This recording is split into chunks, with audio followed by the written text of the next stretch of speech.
Hello, you multi-masters of mindful moderation. That's a malt mention, so I better give a malt mention credit. So thank you to Albert Miller 3082 for the malt mention, and welcome to you, the whiskey curious, the malt mate, the taste adventurer. That's what we are. It's why we buy whiskies, because we're looking to invest in a complexity of an experience which enhances our life. So we spend our money, we pay the money, we buy a product, and as we consume, connect and engage with that product, we feel our lives are all the better for it. And this is why we connect with Scotch single malt whisky and other quality spirits. It's not just Scotch whisky. There's many spirits around the world that when we remove the additional superficial ingredients that you find in cocktails, the sweeteners, the coloured fruit juices, the theatrics of fancy glasses and bar professionals who go in for a little bit of drama and then charge us a hefty premium for it, we arrive at the point where we discover that alcohol in concentration, although it is a narcotic and although it can get us drunk, before we get to that stage, and we can choose not to, because we're investing in the quality of the smell and taste, because nothing that humanoids consume carries more complexity of smell and taste than alcohol. Drinking alcohol, also known as ethanol. And I have a very good example of this principle here in the form of a bottle of Glenturret 15-year-old single malt Scotch whisky, bottled at 53%, so it's a decent high strength bottling, and it's also the 2022 edition, because Glenturret have taken to putting a kind of yearly statement on their releases, which, by the way, is very pragmatic and forward-thinking, because we know that whiskies will vary over time. It's inevitable, and we know it will happen slightly if the producers are doing a good job. But we also know that when you have vintage statements or yearly release statements, it helps narrow things down for us when we're looking at a bottle and looking at advice. So here we go, tastefully presented in a very Art Deco style of flask, and it's a Highland distillery. It's a very old distillery, by the way. There's two ways of looking at it. Glenturret is a genuinely old distillery, but unfortunately there's a lot of flannel about its antiquity. Anyway, I've poured a glass. I'm going to start to tell you more about Glenturret, but before I go any further, welcome Maltmates, welcome to Ralphie Review 1029 here on the channel ralphie.com. Where I review whiskey because I've got plenty of experience to do so, and I'm really quite opinionated about it, but I can be because basically I buy virtually every single bottle I review with the money that I get from yourselves who contribute to the advertising revenue gained by my channel, and importantly who subscribe to my Patreon channel for the extras, the live streams and additional in-depth content where I share experience to help the whiskey aficionado to simply get better value for purchasing. Because you've got to be careful. You know, you can spend a lot of money and end up with a rather mediocre single malt experience. And additionally, you can spend not a lot of money and you can end up with an absolutely amazing experience. I mean, here's a good example here. Our 10-year-old, you know, I'd recommend this every time to anybody at any stage in their whiskey journey, but I wouldn't necessarily recommend this one. This one it's for the more experienced whiskey drinker. And in particular, it's a brand which is now pitched at people who are looking for a less well-known name, which doesn't have all the pretentious baggage of much more well-known high-end brands like Macallan and Dalmore. And Glenturret so far has succeeded quite well with this. And I had a quick check online with the prices for the 15-year-old in the UK, and you will find it selling between £95 and £150 a bottle, depending where you buy it. So take my advice, malt mates. Be careful where you shop. Before you spend your money, do your investigative journalism, your sleuthing, to make sure that you're not being ripped off, because there are retailers out there who want to pitch Glenturret as a more obscure single malt and a high-end brand, and they think the fastest way of doing this is simply a price hike. And frankly, it's not really working. In fact, it could actually be seen, it can be seen, to be actually holding Glenturret back as a brand. I'll come to this later, come back to this. So, in my channel, I've had 6 reviews of Glenturret. So it's not, this is over 15 years, by the way. So you're talking less than, but almost one every 3 years or 2.5 years. So it's not a brand of single malt that I connect to very often. Although I do have some brief history with the distillery, which I'll talk about in 1029 Extras review, coming along shortly, immediately after this review. But it has a really interesting practical history. It's southern mid-Highlands, and like many distilleries, it's had its bad periods of time where it's literally been shut down.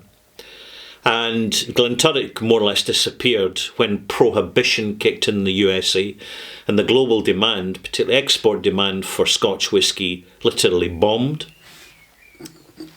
Except for Laphroaig, because it wasn't sold as whisky, it was sold as a medicinal tonic. And we can understand why. Good nose, very rich, very fudgy, very condensed. I'll come to this shortly. I've visited Glenturret back in about 2005, just as a day trip when I was out on my motorbike, and it was a very mixed experience because I thought I was visiting the Glenturret distillery, but when I arrived I found out it was the Famous Grouse Experience, because at that point it was owned by Edrington.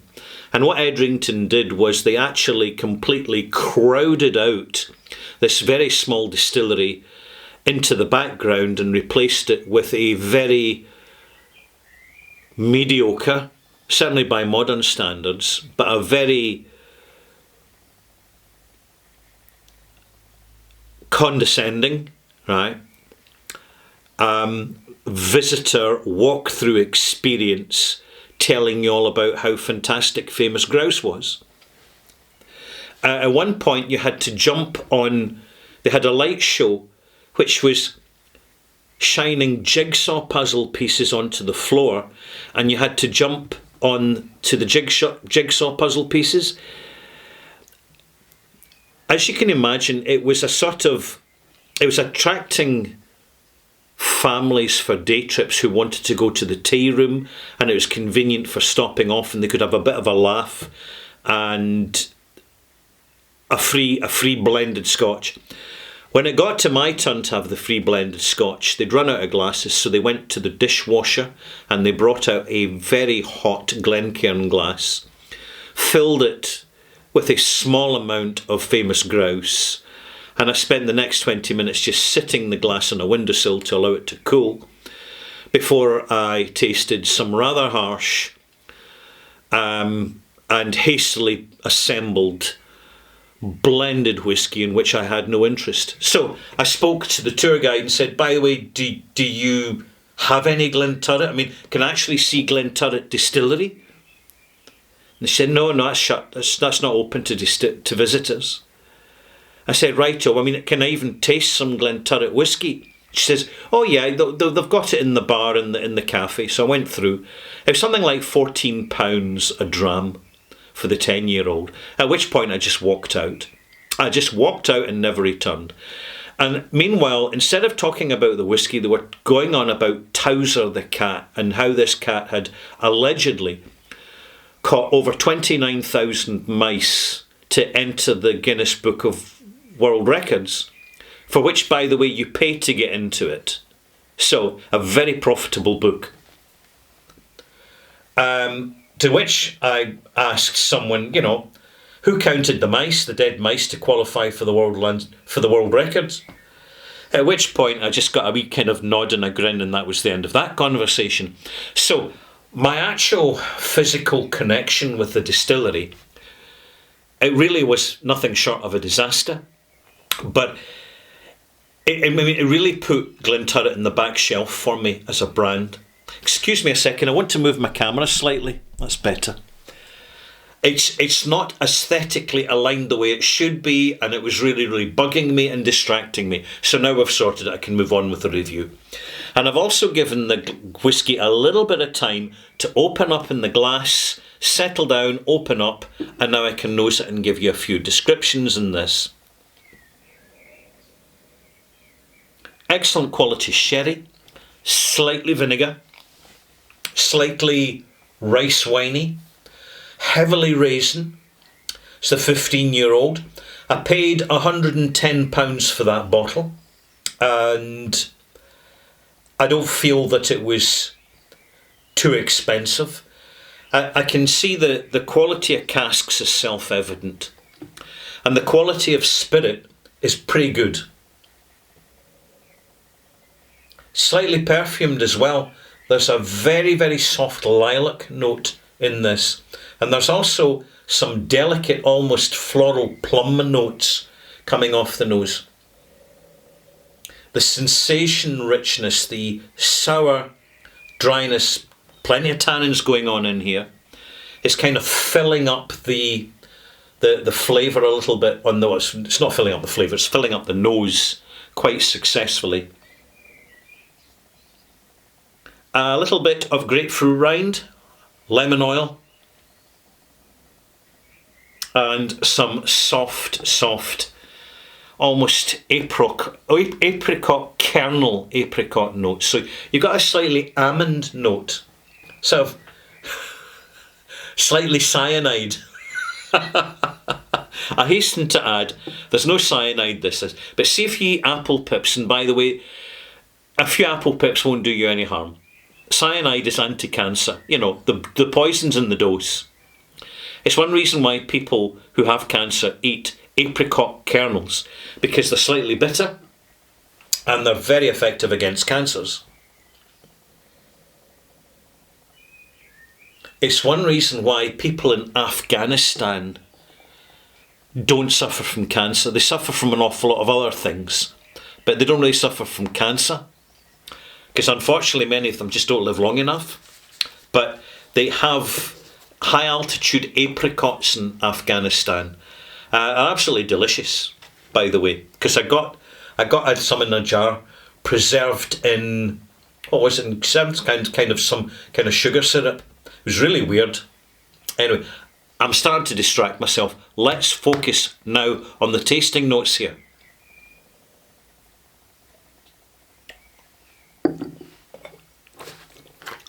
Good full arrival. Lovely sweet and sour. The sourness has got a lovely dry bitter note. It makes this a non-engineered, unsanitised single malt. So it's challenging, it's authentic, the delivery is quite old school, and this really helps the reputation of the brand, particularly in the modern world as people's complex tastes are developing as quickly as they are. I've added a drop of water. It is at 53%, and that strength of alcohol, it's kind of closing up and clamping down the actual delivery of the complexity of the experience.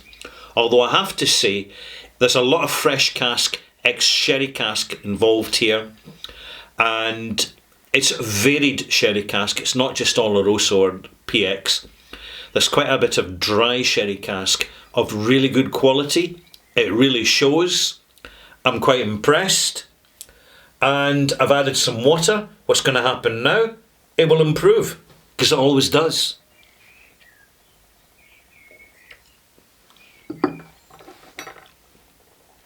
The arrival really extends. Some heavy, dark, malty notes. Almost what you'd call coffee or chocolate malt. A burnt malt. So there's that extra depth and tanginess that you get. The development isn't that big, to be honest. It's fairly compressed, but it's a good, clean, solid experience from start to finish. And furthermore, the flavour replicates the nose quite successfully. So you've got this complete domination of sherry, but it doesn't quite become a sherry monster. There's more the substance of the Glenturret grain, the signature coming from the stills. This whiskey's been made the old-fashioned way, and it's not been rushed through the stills. Well, it's had a fair pace, but it's not been rushed through, and it's not been distilled too slowly to make it too clean, which is really quite important. And the result is that you're getting a decent quality whiskey. As a 15-year-old, it's certainly, the age shows quite successfully. These have been 15 active years of maturation rather than softer, passive years of maturation. So this isn't really a 15-year-old whiskey giving you a 12-year-old whiskey experience. You're really getting the 15 years. It's well made, well delivered, great strength. You know, the strength that you start to take the brand seriously. And at the strength of the brand, for the age, in my opinion, it's realistic at today's price. I want to also add that, see, when you look at the flask, there's quite a bit of intelligent design here. Because when you're designing a bottle of whiskey, you don't want it to look or be mistaken for any other. And therefore, what the owners have done is they've taken a simple, relatively humble, affordable, economic flask style of bottle with a simple wooden stopper, a slightly wider cork, which is softer cork, but I tell you what, when you're a whiskey fan, you become a cork expert as well. It just happens. The quality of the cork, I must compliment them, it's pretty good. This is a good quality cork. It's spongy, but it's also got good structure, it's firm. It's not a cork that's going to disintegrate rapidly. And it's just got that classic reproduction of an Art Deco style. This is a thing about it's got new owners now. That's been changed. The distillery changed hands in 2019, so it's not that long ago. Edrington sold it to an entrepreneur who was in partnership with a French glass company called Lalique, who produce luxury glass products. They're famous for the installations in luxury liners from the 1930s and luxury trains. So superb, world-class glassmakers. And I think that so far quite a sensitive job. But the one thing I want to point out, but I'm going to give another tasting here. I'm going to add a bit more water and give another bit of how much water I've added? 6 ml. 6 ml. 2 half spoons. There's something I want to point out that's really quite particular to Glenturret that I think you should be aware of. A situation has arisen. Now I'm looking at, when I put the water in, I look at the viscosity. This really hasn't been chill filtered, but I wish they would be more a little kind of transparent about it. It's really a a shortfall in the presentation. They're not declaring integrity. They're delivering an integrity product, but they're not declaring it. It should be saying unchill filtered. It should be saying a natural colour. I believe they are. And furthermore, I think that we're now at this moment in time with higher prices in whisky. For any bottler to be taken seriously, if they're not chill filtering, they've got to say it. They've got to declare it. They've got to make a bond, a pact, a disclosure to the customer. Otherwise, basically, they're going to get relegated. And at the moment, Glenturret is not as prominent as it could be. On the nose, there's caramel complex. Lovely, almost citrus resinous note coming from the quality of the wood, actually. A lot of European oak in this rather than American oak.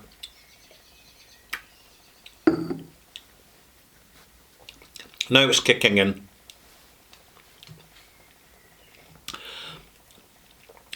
Quite a rich, dry, not sweet sherry, we're talking dry,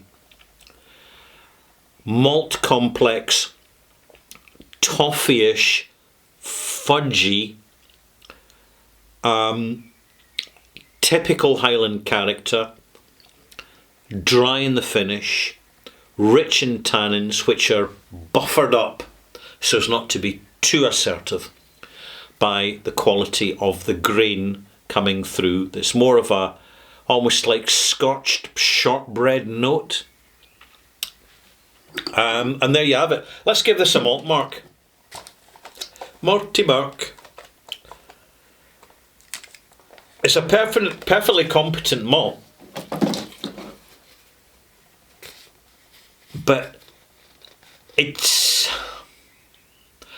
there's just something that I can't quite pin down that's missing from it. A lack of articulate character here. 82 out of 100. I've been thinking about this, to be honest. Am I affected by prejudice? Because when I visited the distillery, almost 20 years ago, it was a really banal experience for a whisky enthusiast in the very early days as the whole market was changing. That could be it. And never underestimate this, because alcohol is an emotional experience. Because it's alcohol. And alcohol really triggers rational and irrational responses. And in doing so, I have perfectly competent single malt, which I'm possibly slightly undervaluing. But there's another reason for this is really quite important, because when this was recently released as a new brand, they called it the inaugural bottling. It's only about 4 years ago. The bottlings, particularly of the 12-year-old and the 15-year-old, were absolutely superb. And in fact, they were almost too good. There was clearly a lot of older whisky going in as part of the inaugural bottling to make it a very positive message and impact in the form of subliminal marketing. This is a common practice in the Scotch whisky industry. We've seen it in Glenallachie, we've seen it in Glendronach. We've seen it with many other revived distilleries or reinvigorated distilleries. The initial offering they put out is what's called the ambassador bottling. And one of the problems you can have there is that when subsequent bottlings are very good, the first impressions have been so good that subsequent bottlings just never match up. They just can't compete.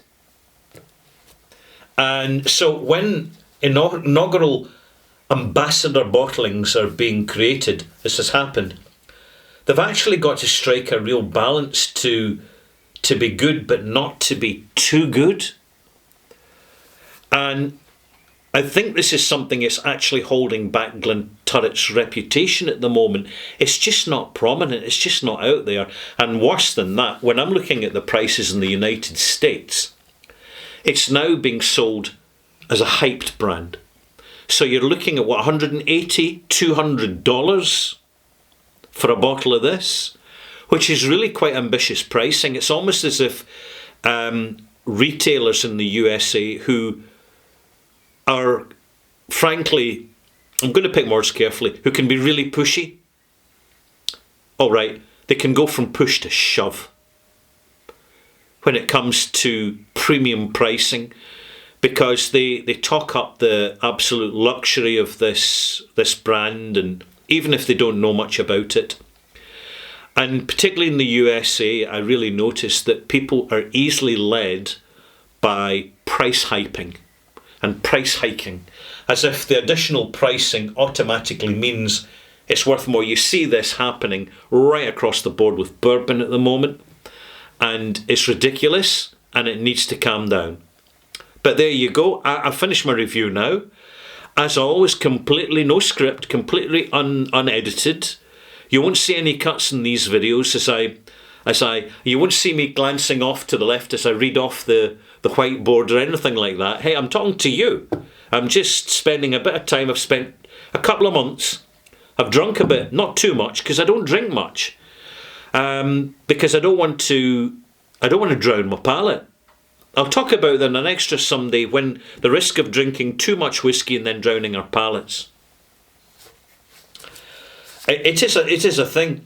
So pop back for my next review 1029, in which I'll go more of a deep dive into our emotional connections with distilleries and how it affects us when we're actually drinking the stuff out the bottle.